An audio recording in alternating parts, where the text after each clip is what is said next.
நண்பர்களே நல்லா இருக்கீங்களா? பந்தயத்துக்கு தயாராகிறதுல நாள் 9.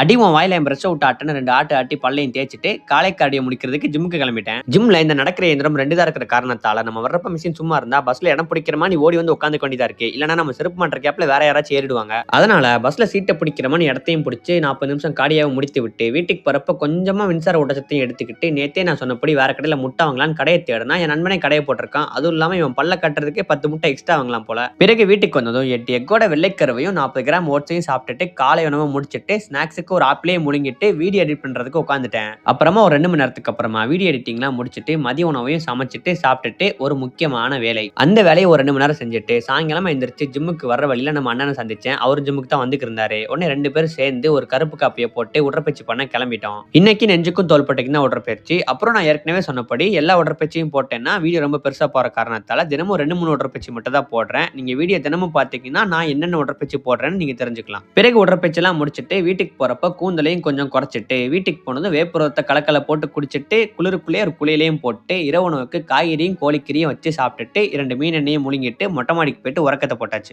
உறுதியாக நண்பர்களே, நாளைக்கு பார்க்கலாம்.